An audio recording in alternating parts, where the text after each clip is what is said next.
Hello दोस्तों, स्वागत है आप सबका मेरे यूट्यूब चैनल रोहिणी क्लासेस में। तो देखिए जो है आज हम क्लास 9th की हिस्ट्री का चैप्टर 4 का पार्ट 3 देखने जा रहे हैं। ठीक है, इससे पहले मैं 2 पार्ट अपलोड कर चुकी हूं। अगर आपने नहीं देखा तो प्लीज़ आप विजिट करिए चैनल में और वो पार्ट देख के फिर आइए पार्ट 3 में। ठीक है, वन्य समाज और उपनिवेशवाद में हमने अभी तक देखा कि किस प्रकार अंग्रेजी शासन ने अपने फ़ायदे के लिए, अपने अर्थव्यवस्था को बढ़ाने के लिए किस प्रकार वन्य समाज को प्रभावित करा। ठीक है, बहुत ज़्यादा मात्रा में वनों का दोहन किया। ठीक है, और इसी प्रकार जो है इस विपदा के कारण जो है बहुत सारे आंदोलन हुए, विद्रोह हुए। ठीक है, तो आज हम पढ़ेंगे विद्रोह के बारे में। ठीक है, तो चलिए बिना किसी देरी के स्टार्ट करते हैं।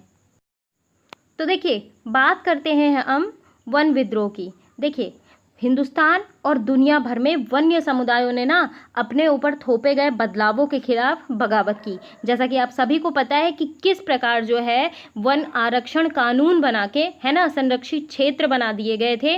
और वहाँ पे जो वहाँ ग्राम के जो है समुदाय के लोग थे, उन्हें वहाँ जाने की मनाही थी, वहाँ की लकड़ियों को काटने की मनाही थी। ठीक है, और भी बहुत सारी चीज़ों की। अब भाई जिस समाज में, जिस वन्य समुदाय में लोग रह रहे हैं, वहाँ की चीज़ों का उपयोग कर रहे हैं और अचानक आप हर चीज़ के लिए बंदिशें लगा देंगे तो क्या होगा? विद्रोह उत्पन्न होगा ही। तो ठीक है, तो संथाल परगना में सिंधु कानू, छोटा नागपुर में बिरसा मुंडा और आंध्र प्रदेश में अल्लूरी सीताराम राजू को लोकगीतों और कथाओं में अंग्रेजों के खिलाफ उभरे आंदोलन के नायक के रूप में आज भी याद किया जाता है। अच्छा, थोड़ा सा मैं आपको बता दूं कि ये विद्रोह कब और किस प्रकार हुए। ठीक है, तो सबसे पहले बात करते हैं संथाल विद्रोह की। ये हुआ था 1855 से लेके 56 में। ठीक है, संथाल विद्रोह था, ये आदिवासियों का विद्रोह था।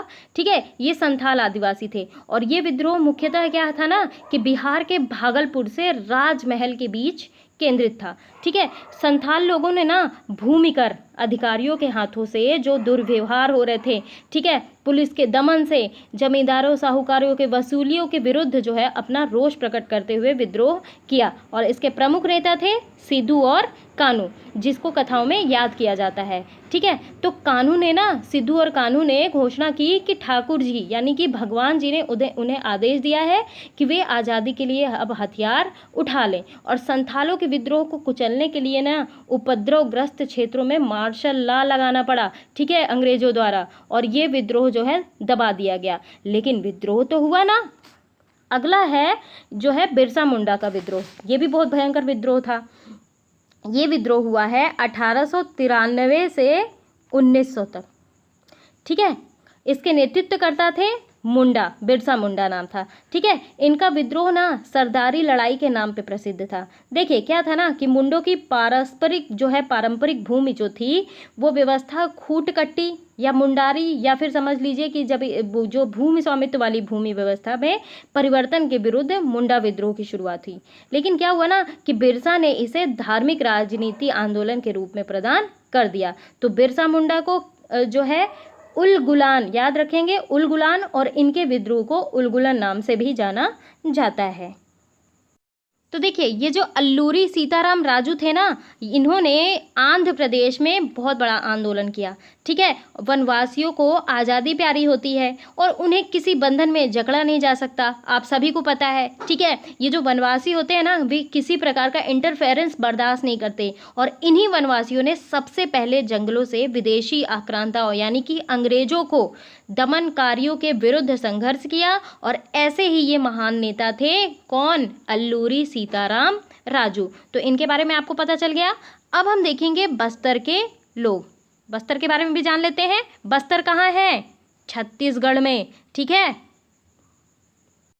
देखिए बस्तर जो है ना छत्तीसगढ़ के सबसे दक्षिणी छोर पर, ठीक है, आंध्र प्रदेश, उड़ीसा और महाराष्ट्र की सीमाओं से लगा हुआ क्षेत्र है। एग्जाम में पूछ भी लिया जाता है कि बस्तर कहाँ है। ठीक है, तो ये भी आपको पता होना चाहिए।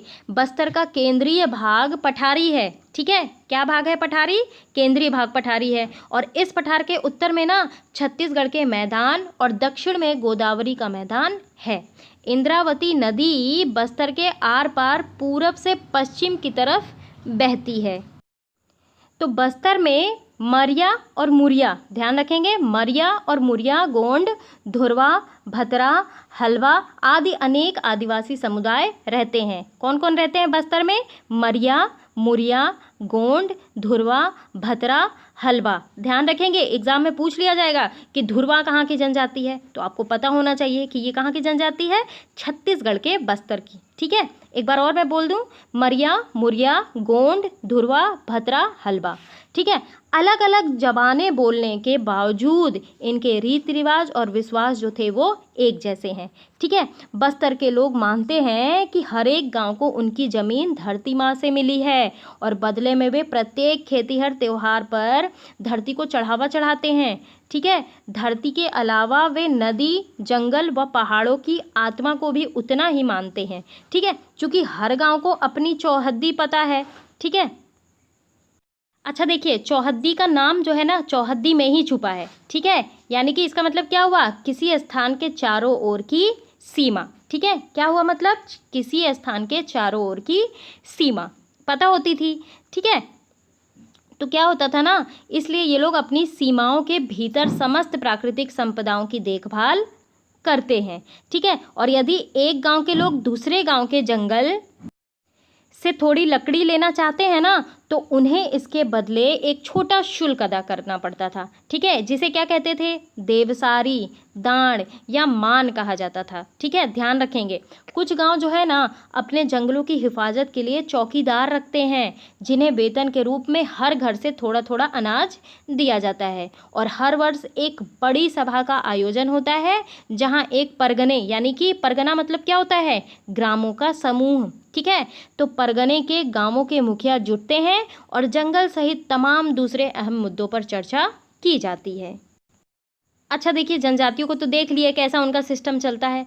अब लोगों को भय क्या था ये भी देख लीजिए। देखिए, औपनिवेशिक सरकार ने ना 1905 में जब जंगल के 2/3 हिस्से को आरक्षित करने, घुमंती खेती यानी कि जो झूम कृषि करते थे उनको रोकने और शिकार व अन्य उत्पादों के संग्रह पर पाबंदी लगा दी ना, जैसे ये प्रस्ताव रखे, तो बस्तर के लोग बहुत परेशान हो गए। भाई, हमारी तो आजीविका के साधन छिन जाएंगे, हम कहाँ रहेंगे, हम क्या खाएंगे, कैसे हमारा जीवन यापन होगा, है ना। तो ये चिंता सताने लग गई। तो कुछ गांवों को आरक्षित वनों में इस शर्त पर रहने दिया गया ना कि वे जो है वन विभाग के लिए पेड़ों की कटाई और ढुलाई का काम मुफ्त में करेंगे। अब देखिए, शर्तों के साथ उन्हें वो जो है उन्हें रहने के लिए कहा गया, और जंगल को ना आग से बचाए रखेंगे, ये भी कहा गया उनसे। बाद में इन्हीं गांवों को वन ग्राम कहा जाने लग गया। क्या कहा जाने लग गया, वन ग्राम। बाकी गांवों के लोग जो थे बगैर किसी सूचना या मुआवजे के हटा दिए गए। ठीक है, काफ़ी समय से गांव वाले ना जमीन के बढ़े हुए लगान और औपनिवेशिक अफसरों के हाथों बेगार और चीज़ों की निरंतर मांग से त्रस्त थे। बिल्कुल त्रस्त थे, है ना, कि वो चीज़ों की निरंतर मांग कर रहे थे औपनिवेशिक शासन, और बिल्कुल भी सारा शक्ति छीन लिए थे। ठीक है, इसके बाद क्या हुआ, भयानक अकाल का दौर भी आ गया उस पर। ठीक है, तो ये जो है ये ना एक चिंगारी का काम किया। ठीक है, ध्यान रखेंगे, पहले 1899 1900 में, फिर 1907 1908 में। ठीक है, वन आरक्षण ने चिंगारी का काम किया। कैसे किया ये भी हम देखेंगे। देखिए, लोगों ने ना बाज़ारों में, त्योहारों के मौके पर और जहाँ कहीं भी गांवों के मुखिया और पुजारी इकट्ठा होते थे, वहाँ जमा होकर इन मुद्दों पर चर्चा करना प्रारंभ कर दिया। अब देखिए, अब हम किसी मुद्दे पर चर्चा करेंगे तो क्या होगा, वो मुद्दा ज्वलंत होगा। ठीक है, कांगेर वनों के धुरवा समुदाय के लोग ना इस मुहिम में सबसे आगे थे। कौन आगे थे, कांगेर वनों के धुरवा समुदाय। ठीक है, क्यों, क्योंकि आरक्षण सबसे पहले यहीं लागू हुआ था। अब ये भी ध्यान रखिए कि आरक्षण जो है सबसे पहले कहाँ लागू हुआ था, कहाँ के वन में, तो ये था कांगेर वन में। ठीक है, ध्यान रखेंगे। हालांकि कोई एक व्यक्ति इसका नेता नहीं था, लेकिन बहुत सारे लोग नेथा गनार गांव के गुंडा धूर को इस आंदोलन की एक अहम शख्सियत मानते थे। ठीक है, बात आई 1910 में। 1910 में आम की टहनियाँ, मिट्टी के ढेले, मिर्च और तीर गांव-गांव चक्कर काटने लगे। ठीक है, और यह गांव में अंग्रेज़ों के खिलाफ बगावत का संदेश था। ठीक है, ये सारी चीज़ें, और हर एक गांव ने ना इस बगावत के खर्चे में कुछ न कुछ मदद की। सारे गांव एकजुट हो गए क्योंकि सभी जो है वन क्षेत्र के गांव थे, उनके जो है शक्तियों का हनन हो रहा था। ठीक है, उनसे उनकी आजीविका के साधन छीने जा रहे थे। तो बाजार लूटे गए, अफसरों और व्यापारियों के घर, स्कूल, पुलिस थानों को लूटा व जलाया गया, अनाज का पुनर्वितरण किया गया। ठीक है, जिन पर जो है हमले हुए उनमें से ज़्यादातर लोग औपनिवेशिक राज्य और उनके दमनकारी कानूनों से किसी न किसी तरीके से जुड़े थे। अब देखिए, इन घटनाओं में ना एक चश्मदीद गवाह मिशनरी विलियम वार्ड, ध्यान रखेंगे ये एक ब्रिटिशर्स है और ये चश्मदीद गवाह है। इसने क्या लिखा है ये भी देखिए, देखिए क्या लिखा है। पुलिस वालों, व्यापारियों, जंगल के अर्दलियों, स्कूल मास्टरों और प्रवासियों का हुजूम चारों तरफ जगदलपुर में चला आ रहा था। ठीक है, अंग्रेजों ने बगावत को कुचल देने के लिए ना सैनिक भेजे। आदिवासी नेताओं ने बातचीत करनी चाहिए, लेकिन अंग्रेज फौज ने उनके तंबुओं को घेर कर उन पर गोलियां चला दी। यही तो काम है इनका। जालियांवाला बाग आपको पता ही होगा कि किस प्रकार जो है जालियांवाले बाग में ना चारों तरफ से जो है दीवार थी और वहाँ का दरवाज़ा बंद करके लोगों की भीड़ को इतना बुरी तरीके से मारा गया, गोलियों से भून दिया गया। ठीक है, तो इनका दमन का नीति ही बहुत बुरा था। ठीक है, गोलियां चला के सबको कुचल देना, है ना। इसके बाद बगावत में शरीक लोगों पर कोड़े बरसाए गए। ठीक है, उन्हें सजा देते हुए सैनिक गांव गांव घूमने लग गए। ठीक है, ज़्यादातर गांव खाली हो गए। क्यों? क्योंकि लोग भागकर जंगलों में चले गए थे और अंग्रेजों को फिर से नियंत्रण पाने में 3 महीने लग गए। ध्यान रखेंगे, 3 महीने लग गए, यानी कि फरवरी से मई। ठीक है, फिर भी ये गुंडा धूर को कभी नहीं पकड़ सके। ठीक है, और विद्रोहियों की सबसे बड़ी जीत ये थी ना कि आरक्षण का काम जो है कुछ समय के लिए स्थगित कर दिया गया और आरक्षित क्षेत्र को भी 1910 के पहले की योजना से लगभग आधा कर दिया गया। आगे देखिए, बस्तर के जंगलों को ना और लोगों की कहानी यहीं ख़त्म नहीं हो रही है। अब देखिए, आज़ादी के बाद भी लोगों को जंगलों से बाहर रखने और जंगलों को औद्योगिक उपयोग के लिए आरक्षित रखने की नीति कायम रही। क्या कायम रही नीति? लोगों को जंगलों से बाहर रखने और जंगलों को औद्योगिक उपयोग के लिए आरक्षित रखने की नीति कायम रही। तो क्या हुआ, 1970 के दशक में ना वर्ल्ड बैंक ने प्रस्ताव रखा कि कागज उद्योग को लुगदी उपलब्ध कराने के लिए 4600 हेक्टेयर जो है प्राकृतिक शाल वनों की जगह देवदार के पेड़ लगाए जाएं। ठीक है, लेकिन स्थानीय पर्यावरणविदों के विरोध के फलस्वरूप इस परियोजना को रोक दिया गया। ध्यान रखेंगे। अब देखिए, कुछ बॉक्स की चीज़ें देख लेते हैं, क्योंकि छूटना नहीं चाहिए कुछ भी, क्योंकि एनसीईआरटी का एक एक लाइन इंपॉर्टेंट है ना। देखिए, भोंडिया ने 400 लोगों को इकट्ठा कर कई सारे बकरों की कुर्बानी दी और दीवान, जिसके बीजापुर की तरफ से आने की संभावना थी, को बीच में ही रोकने के लिए चल पड़ा। 10 फरवरी को चली इस भीड़ ने पुलिस चौकी तथा मारेगा स्कूल जला दिया। ठीक है, देखिए किस प्रकार विद्रोह की आग जो है जली, है ना। केसलूर की लाइनें व पशु अवरोधशाला टोकापाल यानी कि राजूर में भी जो है स्कूलों को जलाया गया। दीवान को सुरक्षित वापस लाने के लिए भेजे गए स्टेट रिजर्व पुलिस के एक जो है हेड कांस्टेबल और 4 कांस्टेबल को बंधक बना लिया गया। ठीक है, एक दस्ता करंजी स्कूल जलाने के लिए छोड़ दिया गया। और जब भीड़ ने ना गार्डों के साथ कोई बदसलूकी करने की बजाय उनके हथियार उनसे ले लिए ना, तो उन्हें छोड़ दिया गया। और भोंडिया माझी के जो है नेतृत्व में बागियों के एक दल को ने जो है कोयर नदी के रास्ता लिया। क्यों? क्योंकि दीवान मुख्य सड़क छोड़कर उधर से आ सकता था। बाकी लोग बीजापुर से आने वाली मुख्य सड़क को बंद करने के लिए दिल मिल्ली चले गए। ठीक है, और बुद्धू माझी और हरचंद नाइक ने मुख्य दल की कमान संभाली। तो इस प्रकार जो है ये विद्रोह हुआ। अच्छा, यहाँ ये भी देख लेते हैं कि बस्तर में रहने वाले एक बुजुर्ग ने ना लड़ाई के बारे में जो है अपने माता पिता से सुना था, वो बताते हैं। देखिए क्या बताते हैं। कनकापाल के पोदियामी गंगा को उनके पिता पोदियामी तोकेली ने बताया कि अंग्रेजों ने आकर ज़मीन लेनी शुरू कर दी। राजा को आसपास क्या हो रहा है इसकी परवाह नहीं थी। ठीक है, और इसलिए ज़मीन ली जा रही थी। यह देख उसके समर्थकों ने लोगों को इकट्ठा किया। लड़ाई शुरू हुई। उसके कट्टर समर्थक मारे गए। बाकियों पर कोड़े जो है मार पड़ी। मेरे पिता पोदियामी तोकेली को भी कोड़ों से पीटा गया, लेकिन वह भागने में कामयाब हो गए और बच निकले। यह आंदोलन अंग्रेजों से छुटकारा पाने के लिए था। अंग्रेज उनको घोड़ों से बांधकर घसीट रहे थे। ठीक है, हर एक गांव से 2-4 लोग जगदलपुर गए। चिदपाल के गार्गी देवा और मिखोला, माकी मिरास के दोल, अबरामबुदी, बालेरस का बादाम पादू, ठीक है, पालेम का उंगा और दूसरे ढेर सारे लोग। ठीक है, इसी तरह नंदरासा के एक बुजुर्ग चेद्रू ने लिखा है, कहा है कि देखिए लोगों की तरफ पुरनिया थे। ठीक है, क्या थे? लोगों की तरफ पुरनिया थे। पालेम के मिल्ले मुदाल, नंदरासा के सोएकाल धुरवा और पंडवा माझी। ध्यान रखेंगे, हर परगना, ठीक है, हर परगना के लोग अलनार तराई इकट्ठा हुए और एक झटके में पलटन ने सबको घेर लिया। गुंडाधूर उड़ सकते थे इसलिए उड़ निकले, लेकिन तीर कमान वाले अब क्या करें? रात में लड़ाई होने लगी। लोग झाड़ियों में छिपकर पेट के बल भागे। फौज की पलटन भी भागी और जो लोग जिंदा बचे किसी तरह अपने गांव घर पहुंचे। अब आइए, अब जो है एशिया के एक और हिस्से यानी कि इंडोनेशिया की तरफ चलते हैं। ठीक है, जरा सा देखते हैं इसको।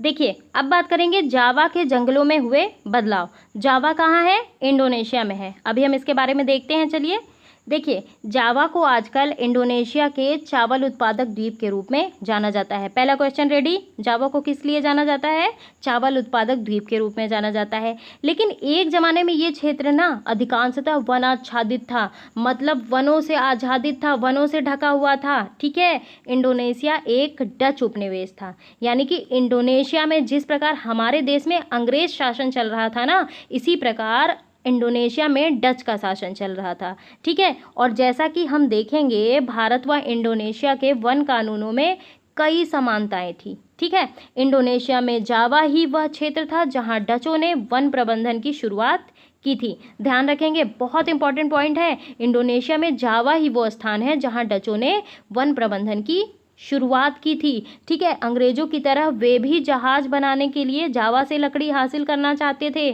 ठीक है, सन 1600 में जावा की अनुमानित आबादी 34 लाख थी। हालांकि उपजाऊ मैदानों में ढेर सारे गांव थे, लेकिन पहाड़ों में भी घुमंतू खेती करने वाले अनेक समुदाय रहते थे। अब देखिए, जावा के लकड़हारे के बारे में भी देख लेते हैं। देखिए, जावा के कलांग समुदाय के लोग, अब देखिए एक क्वेश्चन और रेडी हो गया। कलांग समुदाय कहाँ के हैं? ये हैं इंडोनेशिया के जावा के। ठीक है, जावा के कलांग समुदाय के लोग कुशल लकड़हारे और घुमंतू किसान थे। कौन थे? किसान थे। ठीक है, उनका महत्व इस बात से आंका जा सकता है ना कि 1755 में जब जावा की माताराम रियासत बटी ना, तो यहाँ के 6000 कलांग परिवारों को भी जो है दोनों राज्यों में बराबर बराबर बांट दिया गया। ठीक है, उनके कौशल के बगैर ना सागौन की कटाई जो है कर राजाओं के महल बनाना बहुत मुश्किल था। तो इनका काम क्या था ये भी आपको पता चल गया। क्या करते थे? ये राजाओं के महल बनाते थे और इनके बिना ये काम मुश्किल था। तो डचों ने जब 18वीं सदी में वनों पर नियंत्रण स्थापित करना प्रारंभ किया ना, तब उन्होंने भी कोशिश की कि कलांग उनके लिए काम करें। तो 1770 में जो है कलांगों ने ना एक डच किले पर हमला करके इसका प्रतिरोध किया, लेकिन इस विद्रोह को दबा दिया गया। आगे देखिए, डच वैज्ञानिक वानिकी। देखिए, 19वीं सदी में क्या था ना कि जब लोगों के साथ साथ इलाकों पर भी नियंत्रण स्थापित करना जरूरी लगने लगा ना, तो डच उपनिवेशों ने जावा में वन कानून लागू कर दिया। ठीक है, ग्रामीणों के जंगल तक पहुंच पर बंदिशें थोप दी कि ग्रामीण जो है अब जंगल तक जाएंगे ही नहीं, कानून बना दिया गया। इसके बाद नाव या घर बनाने जैसे खास उद्देश्यों के लिए सिर्फ चुने हुए जंगलों के लकड़ियां ही काटी जा सकती थी, और वह भी बड़ी निगरानी में। ठीक है, ग्रामीणों को मवेशी चराने यानी कि जंतु चराने, जानवर चराने, बिना परमिट लकड़ी ढोने और जंगलों से गुजरने वाली सड़क पर घोड़ा गाड़ी अथवा जानवरों पर चढ़कर आने जाने के लिए दंडित किया जाने लगा। अब बताइए, ग्रामीणों का काम क्या क्या होता है? मवेशी चराना, ठीक है, लकड़ी ढोना, ठीक है, और क्या, घोड़ा गाड़ी से गुजरने वाली जो है जानवरों में चढ़कर आने जाने के लिए जब दंडित इन सब के लिए किया जाने लग जाएगा, तो गाँव वाले क्या करेंगे, है ना? तो भारत की ही नहीं जो है यहाँ की भी जहाज और रेल लाइनों के निर्माण में ना वन प्रबंधन और वन सेवाओं को लागू करने की आवश्यकता पैदा कर दी। 1882 में अकेले जावा से 2,80,000 स्लीपरों का निर्यात किया गया। ठीक है, मैंने पिछले वीडियो में बताया है कि स्लीपर क्या होते हैं, इसमें भी बता दे रही हूँ। चलिए, जो ट्रेन की जब लाइनें बनती हैं ना, तो ये तो लोहे से बना होता है। ठीक है, बीच की ये जो पटरियाँ होती हैं, ये किसकी बनी होती हैं? ये बनी होती हैं लकड़ियों की। तो ध्यान रखेंगे, 2,80,000 स्लीपरों का निर्यात किया गया। जाहिर है कि पेड़ कटे होंगे तभी ये जो है बैम्बूज बने होंगे, है ना। तो पेड़ काटने, लट्ठों को ढोने और स्लीपर तैयार करने के लिए ना श्रम की आवश्यकता थी। तो डचों ने पहले तो जंगलों में खेती की, जमीन पर लगान लगा दिया और बाद में कुछ गांवों को इस शर्त पर इससे मुक्त कर दिया कि वे सामूहिक रूप से पेड़ काटने और लकड़ी ढोने के लिए भैंसे उपलब्ध कराने का मुफ्त काम करेंगे। अब देखिए, वही वाली नीति अपनाई गई जो भारत में जो है अंग्रेजों ने की। ठीक है, और इसी प्रकार यहाँ जावा में किसने की? डचेस ने की। और इस व्यवस्था को कहते हैं ब्लेंडाग डिएंटेंस। ठीक है, ठीक है, तो क्या कहा जाता है? ब्लेंडाग डिएंस्टेन नाम दिया गया। और बाद में जो है वन ग्रामवासियों को लगान माफ़ी के बजाय ना थोड़ा बहुत मेहनताना तो दिया जाने लगा, लेकिन वन भूमि पर खेती करने के उनके अधिकार सीमित कर दिए गए। अब बात करते हैं सामिन की चुनौती। ठीक है, ये भी देख लेते हैं। सन 1890 के आसपास ना सागौन के जंगलों में स्थित रांदुब्लातुंग, ध्यान रखेंगे, रांदुब्लातुंग गांव के निवासी सुरोंतिको सामिन ने जंगलों पर राजकीय मलिकाने पर सवाल खड़ा करना प्रारंभ कर दिया। अब देखिए, उनका तर्क क्या था? उनका तर्क ये था, चूंकि हवा, पानी, जमीन और लकड़ी राज्य की बनाई हुई नहीं है और इसलिए उन पर उनका अधिकार नहीं हो सकता। और जल्दी ही एक व्यापक आंदोलन खड़ा हो गया। अब इस आंदोलन को संगठित करने वालों में ना सामिन का दामाद भी सक्रिय था। 1907 तक 3,000 परिवार जो है उसके विचारों को मानने लगे थे। तो डच जब जमीन का सर्वेक्षण करने आए ना, तो कुछ सामिनवादियों ने अपनी जमीन पर लेटकर इसका विरोध किया, जबकि दूसरे ने लगान या जुर्माना भरने या फिर बेगार करने से इनकार कर दिया। ठीक है, कि हम लगान नहीं देंगे। अब आइए मैप में भी देख लें कि कहाँ है जावा सुमात्रा। ये देखिए सुमात्रा है, ठीक है, और ये है बोर्नियो, ये यहाँ डचेज हैं। ठीक है, डच हैं, ध्यान रखेंगे। ये दक्षिणी चीन सागर है और ये है ब्रिटिश औपनिवेशिक शासन। ठीक है, सारावाक और ये मलाया राज्य। ठीक है, ध्यान रखेंगे। और ये देखिए यहाँ पे जो है ना डच ईस्ट इंडीज़ 1930 में यूरोपीय आबादी 2,40,000। ठीक है, अब देखिए, अब बात करते हैं युद्ध और वन विनाश। देखिए, पहले और दूसरे विश्व युद्ध कब कब हुआ? पहला विश्व युद्ध 1914 में शुरू हुआ, ठीक है, और दूसरा 1939 में। ठीक, तो देखिए, पहला विश्व युद्ध 1914 से शुरू होकर 1917 में ख़त्म हुआ, दूसरा 1939 से शुरू होकर 1945 में ख़त्म हुआ। ठीक है, तो तब क्या हुआ? जंगलों पर गहरा असर पड़ा। कैसे पड़ा? भारत के तमाम चालू कार्य योजनाओं को ना स्थगित करके वन विभाग ने अंग्रेजों की जंगी ज़रूरतों, यानी कि अंग्रेज जो है जहाँ युद्ध लड़ रहे थे उनकी ज़रूरतों को पूरा करने के लिए बेतहाशा पेड़ काटे गए। ठीक है, जावा पर जापानियों के कब्जे से ठीक पहले डचों ने भस्म कर भागो नीति, ठीक है, स्क्रॉस्ड अर्थ पॉलिसी अपनाई, जिसके तहत क्या हुआ? इस नीति के तहत आरा मशीनों और सागौन के विशाल लट्ठों के ढेर जला दिए गए। ठीक है, जिससे वे जापानियों के हाथ न लग पाए। अब ये बताइए, ठीक है, कि मतलब उनके हाथ न लग पाए इसलिए वनों का नाश कर देंगे। वाह भाई, क्या नीति है। ठीक है, इसके बाद जापानियों ने वनवासियों को जंगल काटने के लिए बाध्य करके अपने युद्ध उद्योग के लिए जंगलों के निर्मम दोहन किया। ठीक है, बहुत ज़्यादा मात्रा में जंगलों का दोहन किया गया, काटा गया, ठीक है, जलाया गया। और बहुत सारे गांव वालों ने ना इसे अवसर का लाभ उठाकर जंगल में अपनी खेती का विस्तार किया। तो जंग के बाद इंडोनेशियाई वन सेवा के लिए ना इन जमीन को वापस हासिल कर पाना कठिन था।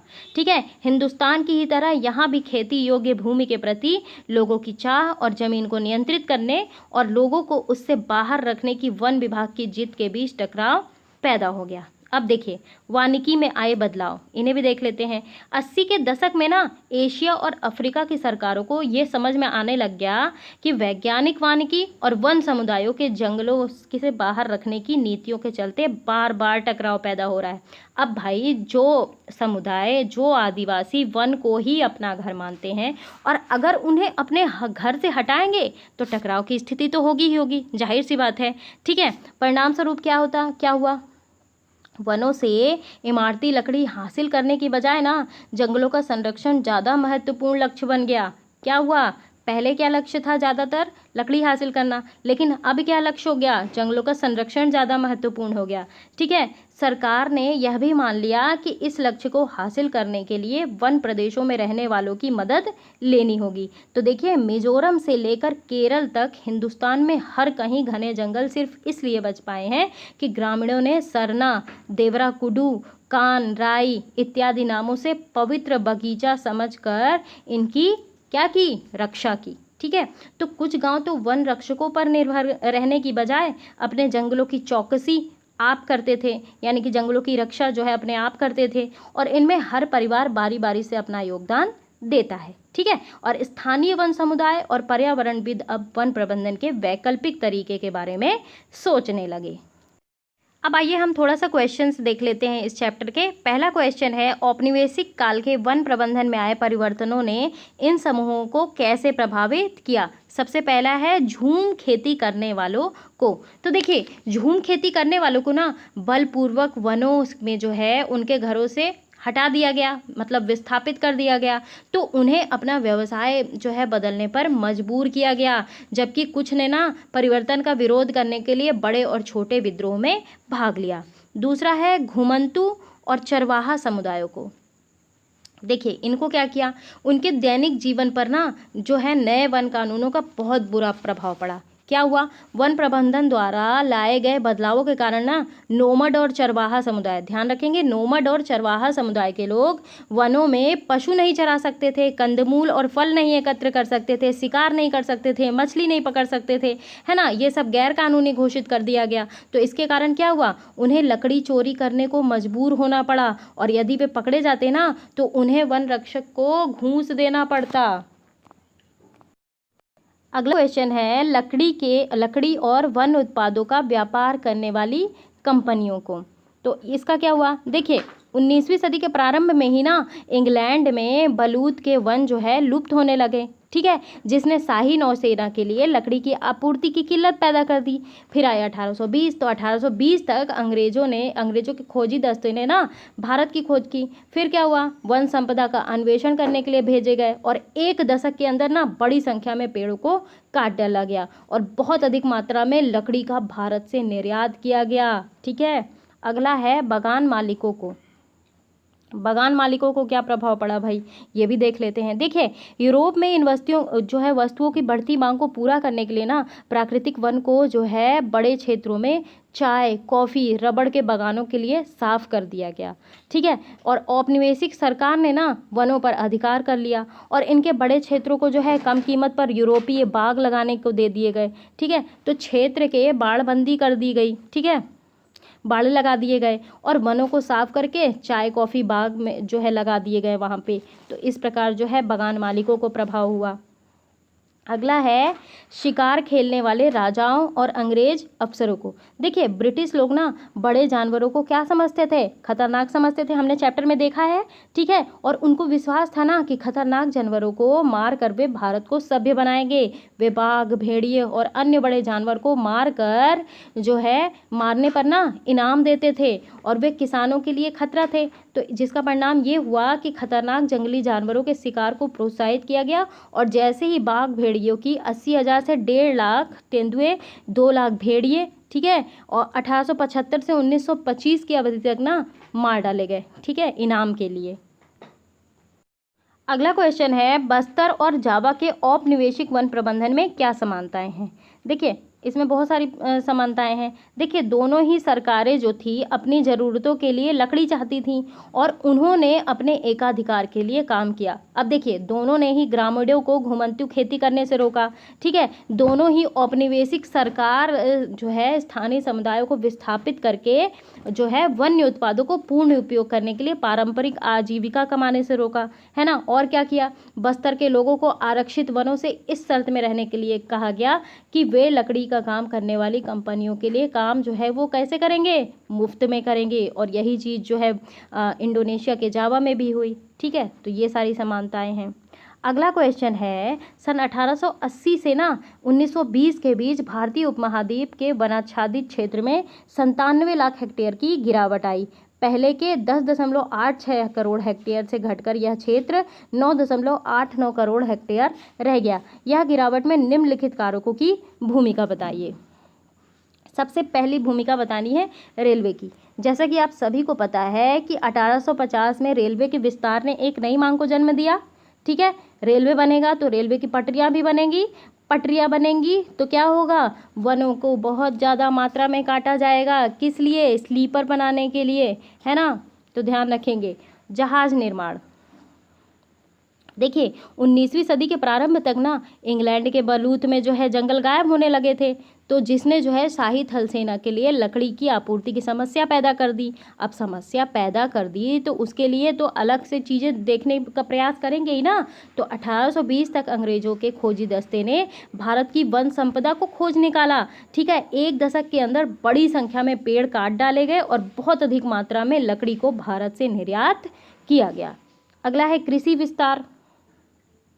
अब देखिए 19वीं सदी के प्रारंभ में ना औपनिवेशिक सरकार ने सोचा कि वन तो अनुत्पादक हैं, वन क्या हमें देंगे, वन क्या फ़ायदा कमाएंगे। तो इन्होंने ना वन काटने शुरू कर दिए और कृषि का विस्तार करना प्रारंभ कर दिया, ठीक है। तो जो है देखिए 1880 से 1920 के बीच ना खेती योग्य भूमि का क्षेत्रफल जो है 67 लाख हेक्टेयर की वृद्धि कर दी उन लोगों ने, है ना। मतलब इतनी भारी मात्रा में वन काटा।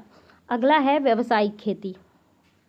देखिए वाणिज्यिक वानिकी में जो है प्राकृतिक वनों के मौजूद पेड़ों को काट दिया गया और वहाँ पे जो है चाय कॉफ़ी के इसके बागान लगाए जाने लग गए, यानी कि व्यावसायिक खेती व्यावसायिक रूप से फ़ायदा कमाने के लिए किया जाने लग गया, ठीक है।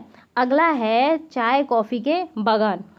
देखिए चाय कॉफ़ी रबड़ के बागानों के लिए जो है वनों को साफ कर दिया गया, ठीक है। औपनिवेशिक सरकार ने वनों पर अधिकार कर लिया और इनके बड़े क्षेत्रों को कम कीमत पर यूरोपीय बाग लगाने वालों को दे दिया, ठीक है। क्षेत्रों की बाड़बंदी कर दी गई, वनों को साफ कर दिया गया और वहाँ पे क्या लगाया गया, चाय और कॉफ़ी के बागान व्यावसायिक दृष्टि से। अगला है आदिवासी और किसान। देखिए ये सामान्यतः ना घुमंतू खेती करते थे जिसमें वन के हिस्सों की बारी बारी से काटा और जलाया जाता था। तो मानसून की पहली बरसात के बाद ना राख में जो है वो बीज बो दिए जाते थे और यह प्रक्रिया वनों के हानिकारक थी वनों के लिए और इसमें ना हमेशा जंगल की आग का खतरा बना रहता था। अब देखिए अगला क्वेश्चन है, युद्धों से जंगल क्यों प्रभावित होते हैं। भाई बहुत तरीके से प्रभावित होते हैं। सबसे पहली बात यह है कि भारत में वन विभाग ने ना ब्रिटेन की लड़ाई की आवश्यकताओं को पूरा करने के लिए अंधाधुंध वन काटे, ठीक है। और इस अंधाधुंध जो है विनाश के कारण और राष्ट्रीय लड़ाई की आवश्यकताओं को पूरा करने के लिए ना वनों की कटाई से जो है वन प्रभावित हुए। क्यों, क्योंकि वो बहुत तेज़ी से ख़त्म हो रहे थे जबकि ये दोबारा पैदा होने में बहुत समय लगाते हैं। अब आप देख लीजिए कि जब वनों को काटा जाता है, काट तो ईजिली लिया जाता है लेकिन वो वन आप सोचते हैं कि कितने वर्ष के बाद जो है इतना बड़ा हुआ होगा, 10-20 साल लग जाते हैं, है ना। दूसरी बात, जावा में जापानियों का कब्जा जो है करने से पहले डच ने ना भस्म कर भागो नीति अपनाई, ठीक है। जिसके तहत क्या हुआ, आरा मशीनों और सागौन के विशाल लट्ठों के ढेर जो है जला दिए गए। क्यों जला दिए गए, जिससे जापानियों के हाथ वो ना लगे। तो चलिए यहीं समाप्त होता है ये वीडियो और ये चैप्टर समाप्त होता है। कैसा लगा मेरा ये वीडियो ज़रूर आप मुझे कमेंट बॉक्स में बताएं। गाइस चैनल को सब्सक्राइब कर लीजिए और वीडियो को लाइक कर दीजिए, शेयर कर दीजिए और बेल आइकन भी प्रेस कर दीजिए, ठीक है। और देखिए मैं आपको एक बात बता दूं कि जब तक आप NCERT नहीं पढ़ोगे आप किसी कंपटीशन में फ़ाइटर नहीं बन सकते, क्योंकि बेस तो एनसीईआरटी से ही होगा, है ना। अब देखिए क्या होती है ना, कॉन्सेप्चुअल चीज़ें पूछी जा रही है, फैक्चुअल चीज़ें नहीं पूछी जा रही हैं, ठीक है। तो आपको कॉन्सेप्ट बनाना ही बनाना होगा। कॉन्सेप्ट किससे बनेगा? एनसीईआरटी से बनेगा, चाहे वो पीसीएस का एग्ज़ाम हो, आईएएस का एग्ज़ाम हो, रेलवे का एग्ज़ाम हो, ठीक है, शिक्षक का एग्ज़ाम हो, कोई भी एग्ज़ाम हो। मैं आपको गारंटी देती हूँ कि अगर आप एनसीईआरटी 6 to 12 की अच्छी तरीके से पढ़ लेते हैं तो आपको जो है एग्ज़ाम क्रैक करने से कोई नहीं रोक सकता, ठीक है। ये मेरा वादा है आपसे। तो चलिए मैं यहीं अपनी वाणी को विराम देती हूँ। Thank you very much.